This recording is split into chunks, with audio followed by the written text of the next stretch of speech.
আসসালামু আলাইকুম ওয়া রাহমাতুল্লাহি ওয়া বারাকাতুহু। উপস্থিত আজকের এই মহতী অনুষ্ঠানের সম্মানিত সভাপতি মহোদয়, সম্মানিত উলামায়ে কেরাম, রাতাবাড়ি দারুল কিরাত প্রশিক্ষণ কেন্দ্রের সম্মানিত শিক্ষকবৃন্দ এবং আমার অতি প্রিয় এবং ভাগ্যবান ছাত্রছাত্রীরা, প্রথমেই আমি আমার অন্তরের অন্তঃস্থল থেকে কৃতজ্ঞতা এবং ধন্যবাদ জ্ঞাপন করছি রাতাবাড়ি দারুল কিরাত প্রশিক্ষণ কেন্দ্রের আয়োজক মন্ডলী, যাহারা ওনাদের অত্যন্ত অক্লান্ত পরিশ্রমের মাধ্যমে এই সুন্দর 30 দিন ব্যাপী এই প্রশিক্ষণ শিবিরের আয়োজন করেছেন। আমি বক্তৃতার শুরুতে আমি আমার সম্মুখের ছাত্রছাত্রীদেরকে ভাগ্যবান বলে সম্বোধন করেছি। কারণ হলো, আমরা যখন ছোট ছিলাম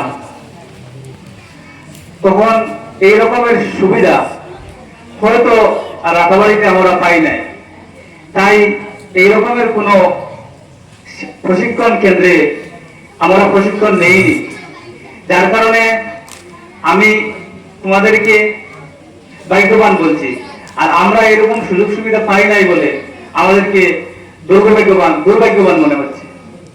কিন্তু ভালো লাগছে এই কারণে যে কোনো জিনিসের শুরুয়াত করতে হয়।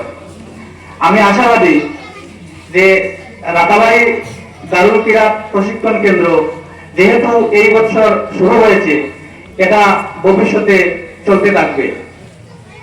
যে জাতির রেগুলেশন শব্দ ইকরা দিয়ে স্টার্ট হয়, এর একটি মানে হলো পঠন বা শিক্ষা, পড়াশোনা।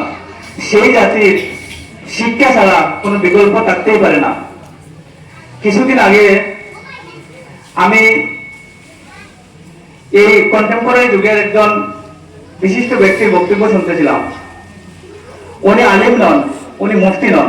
উনি বলছেন, যদি আমি মুফতি হতাম তাহলে আমি আমার কমিউনিটির বর্তমান পরিস্থিতি বিবেচনা করে এরকম ফতোয়া দিয়ে দিতাম যে আগামী 50 বছর পর্যন্ত আমার কমিউনিটি মানুষের মেহনত ব্যতীত, শুধু মেহনত ব্যতীত এন্টারটেইনমেন্ট, সিনেমা দেখা, আড্ডা দেওয়া সবকিছু হারাম বলে আমি বলে দিতাম। তো আমি ওনার বক্তব্য থেকে শিক্ষা এবং আমরা যে মেহনতে কতটুকু পিছিয়ে তা অনুধাবন করতে পেরেছি।